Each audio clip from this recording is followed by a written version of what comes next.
I hope you're doing well wherever you are. This is Kenyan Revolutionary for another session. I'm sorry, maybe it's whatever you are, it's kind of late or whatever the case is. Afternoon, probably is afternoon in the Europe or, evening in Kenya, whatever the case is. If you're in China or Asia, it's probably night. But karibuni sana, guys. Ladies and gentlemen, brothers and sisters, before I get started, let me just start with the formalities. As usual, if it's your first time in this channel is Kenya Revolutionary Channel. We talk about Kenyan politics and world politics as it relates to Kenya. So if it's your first time, please hit that subscribe button. I'm your political dietitian. I will give you the nutrients that you need to help you navigate through this shaky and very difficult terrain, political terrain, especially in Kenya. So get in. I'll give you the nutrients. And if you've already subscribed and you just got the notification that I'm live, if you are able to make your way in, please, the first order of business is to do what? Like the video, okay? So please, after you've subscribed, just make sure you hit that notification button so every time I come in, you can always find me here. I'm namna gani. So yeah, so karibuni sana guys. I'm good to see everybody. I'm here and I will talk to you about something. Anyway, a few things I will touch on today. I will touch on a few topics of my interest that caught my attention. Of course, the blood parliament thing is still going on and there's discussions around that, but that's not something that I want to talk about. I think we've beat that horse. That horse has already been, chapo ya kutosha. So let's talk about something else that's interesting. Let me just give you a rundown of what I will briefly touch on today. Something is happening in Angata Barikoi. I think that's the name of the place. It's somewhere in Rift Valley, if I'm not wrong. No, is it Rift Valley somewhere? Because I know it was a bunch of Kipsigis. So I'm assuming it's a Rift Valley area who are not happy about getting shot because their land is being grabbed by suspected government official, if not politicians or Ruto himself. I have no idea, but that seems to be the news. These guys, the police were sent there and they shot down a couple of people. And so the people are not happy. And the head of police went there to address the issue with the people. And the reaction was, was very, very, very, animated, okay? You can go check it out on my X page. I've just clipped a news clip from it and put it there. But anyway, another news that's interesting, ladies and gentlemen, brothers and sisters, friends and comrades. Remember when Ruto held a huge climate change nonsense that was in Nairobi a few months ago. First of all, number one, if you guys are still not aware, the chancellor of Nairobi University is a Dutch guy who used to he actually works for United Nations climate nonsense. That was before he became the chancellor for Nairobi University, okay? This guy is a UN guy. And if you know anything about United Nations is basically a co-opted organization used by this multinational corporation, international corporations, okay? The big guys, the vanguards, whatever the case is, okay? Monsanto. These are the guys who actually write the policies of WHO, World Health Organization, climate change with Bill Gates in there, George Soros of World Economic Forum, these silly leaders these are the people who actually run this whole idea of climate change. And I told you guys, the reason why this climate change thing was brought to Kenya was not going to actually help Kenya in anything. In fact, as a report emerged after that climate change thing that happened in Nairobi, Kenya was to give up, 100 acres or more, probably like 5,000 or whatever the case is. I don't know how many thousands or hundreds. They were going to give it up to the UN for them to, give it to them for 100 years or something, for them to, do whatever they want. Give it to some Saudis or some Arabian billionaires in Dubai somewhere there to use that land anyhow, under the guise of, climate change nonsense, okay?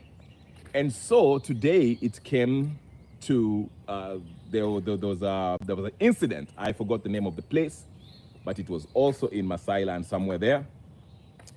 And there were some corporations that came through, and they wanted the locals, the indigenous people, to sign a 40-year contract in order to lease their piece of land, okay, for, I don't know, carbon credits. You see how they use these fancy words like carbon credits and all this stuff and all this stuff. I told you, if you look at this whole climate change thing, carbon credits and climate bullcrap, karibu sana, ni kama wanatoa watu kafara kabisa.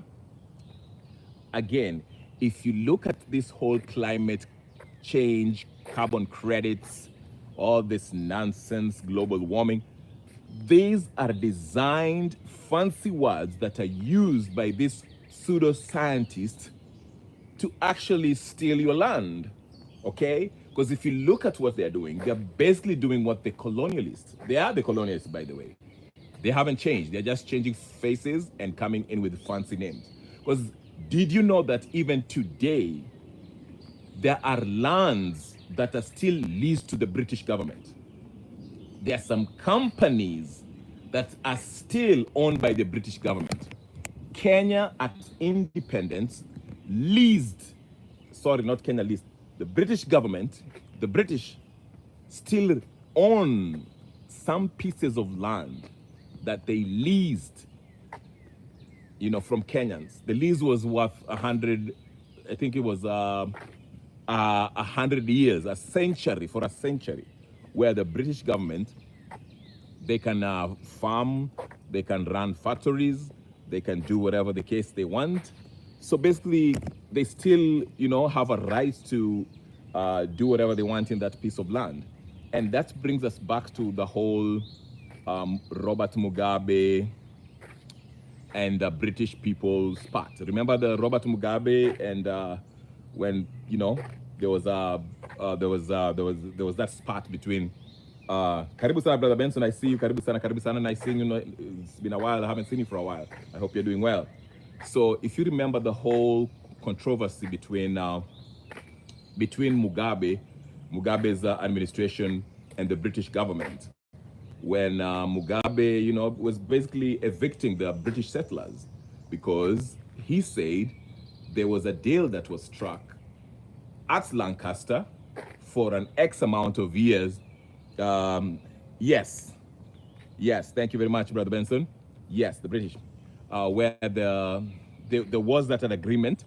The British were leasing the land in Zimbabwe, and after that time lapsed, okay, expired, Mugabe told them, hey, listen, the settlers have to return to Britain. They have to return the land. But the British reneged on that arrangement. And so Mugabe told Tony Blair, who was the prime minister at the time, he told him, hey, listen, you need to find how you're going to accommodate these British settlers because, you know, I was there at Lancaster when we were signing this whole deal. And so the time has lapsed. You guys need to pick up your stuff and get out of Zimbabwe. But so that's the whole fight.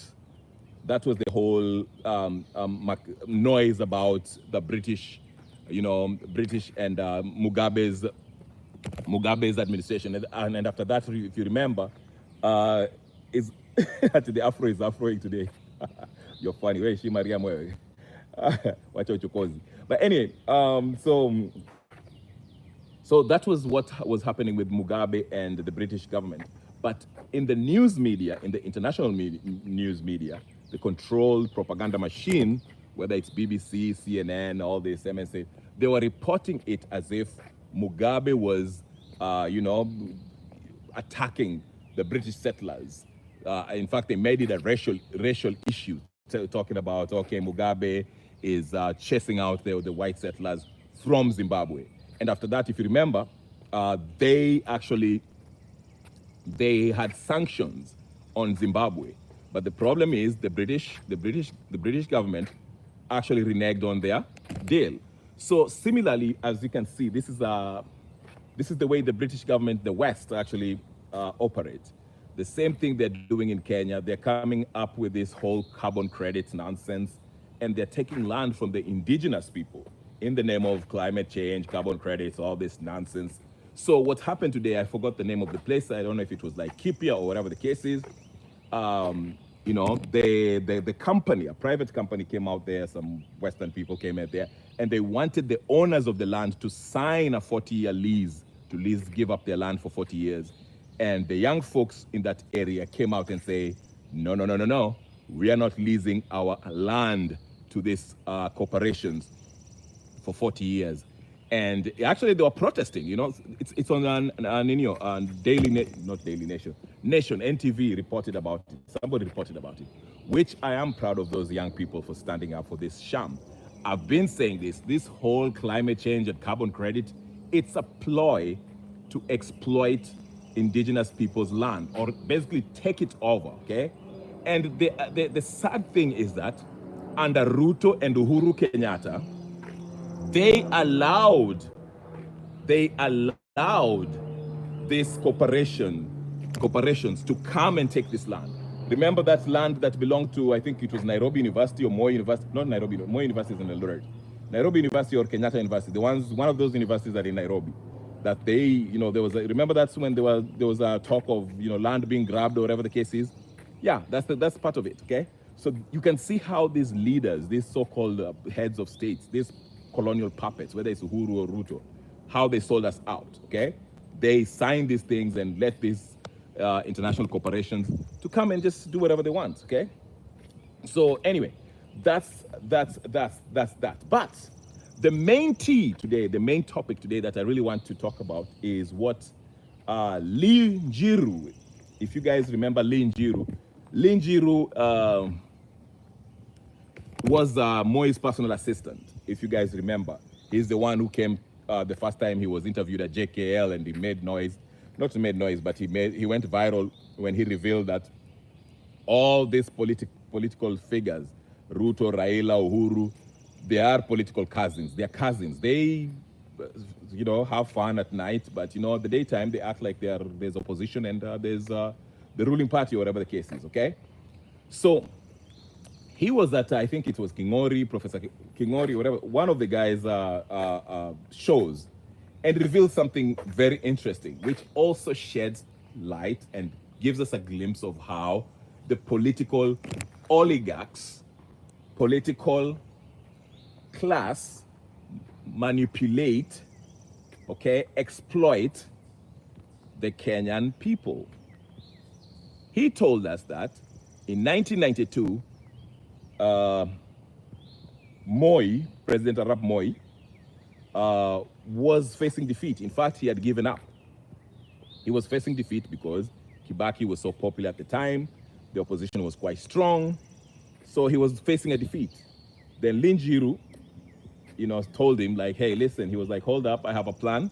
I think Lee Njiru was kind of, story kidogo. I think he was trying to portray himself as a genius in this, but nevertheless, the story was told, you can go check it out.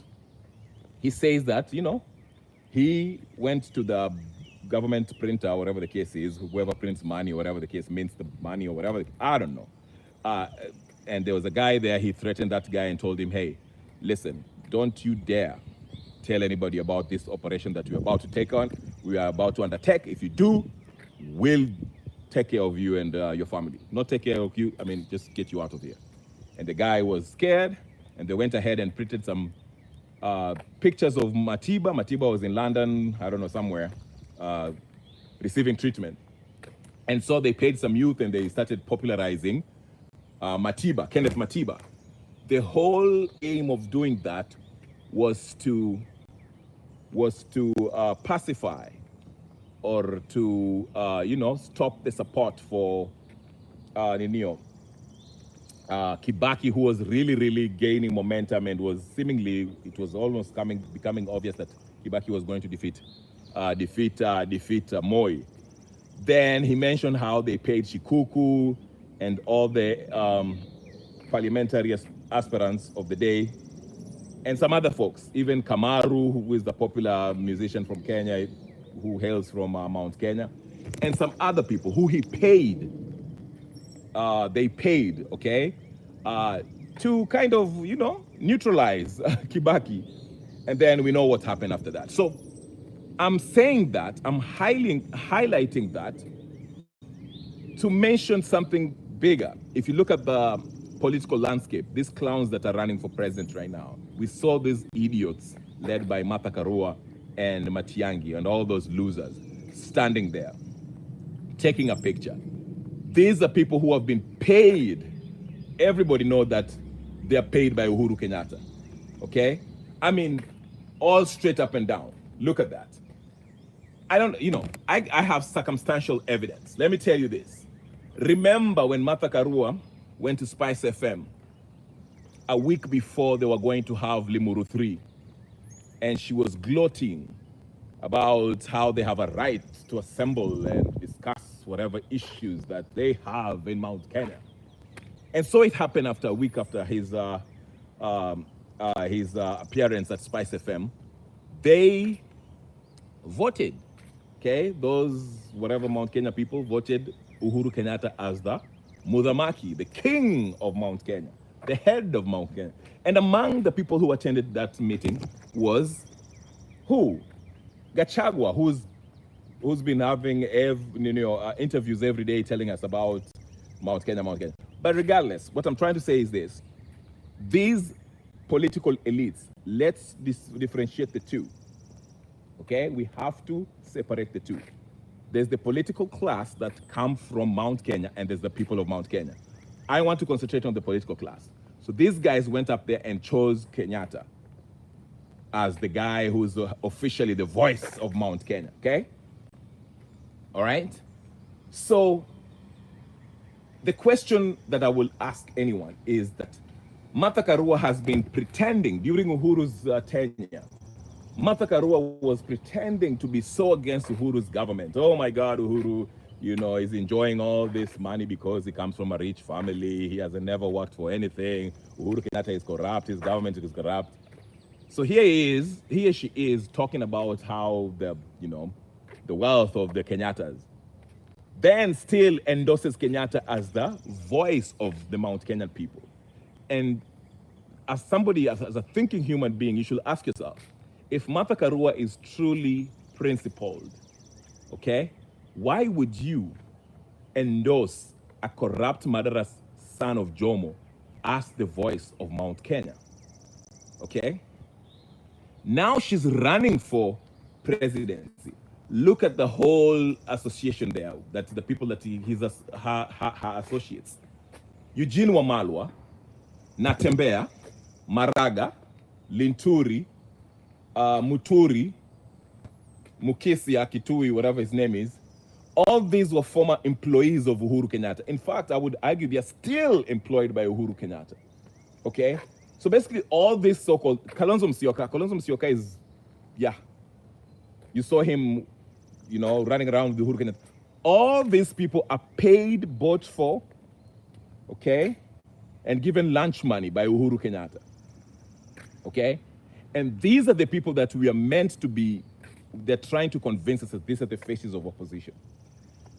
I'm piggybanking off what Lee Njiru was saying about how the political class play these games of pitting one group after the other. They prop up an opposition. Remember, I've been telling you, I've been singing this since day one. I've been saying this. The political class want to maintain power. They want power to remain within the circles of these Freemasons, this occult, devil-worshipping people. Okay? All of them they are. I mean, even I don't have direct evidence, but we've had stories of Raila Odinga doing some miracles. Not miracles, but getting involved in some stuff. Locking himself up with a dead body, whatever. That's one. Okay? We saw the video of Jomo Kenyatta being indicted, not indicted, but, inducted as a high-ranking Freemason. Okay? We've seen that. His son, need I say more? So this is nothing new, okay? So what I'm trying to say is this. The political class always want to maintain power within their corridors, within their circle, within themselves. They might have difference as far as whoever is fighting for, the people who are fighting for absolute power, superiority, okay? Who can have more money, who can become more powerful than the other.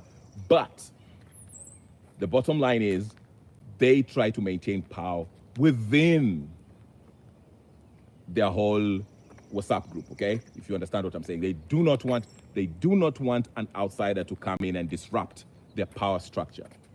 So they have to prop up the same recycled idiots that we've dealt with since late 80s that are probably octogenarians by now. I don't trust their age. Martha Karua must be 100 years old, okay? But they want to come in, you see them all electioneering here, every electoral cycle. They show up with their ugly faces, trying to tell us something new, okay? So what I'm trying to say in not so many words is this. These folks are the same. These folks are not different, okay? They're not different. These are the same folks. Morara, all these people. I don't want to sound like a broken record, but I'm just trying to say that there's nothing new under the sun, okay? There's no opposition. They are acting as opposition, but they are not opposition. They are part and parcel. They're an extension of Ruto's group, Ruto's regime, to be honest with you. That's why I even argue that even if Ruto loses an election in 2027 or 2026, guess who is going to be taking over? But anyway, guys, I will make it short. It's been 22 minutes. I have things to do, so I will stop here. I will let you guys watch this, and please make sure you do subscribe, share, like, comment, and subscribe, okay? And put that notification on. I just wanted to speak briefly about that. I will leave it here so that we can talk later about more that's unraveling, okay? I'll leave it here. Peace and blessings. I'll see you guys later. I'm out.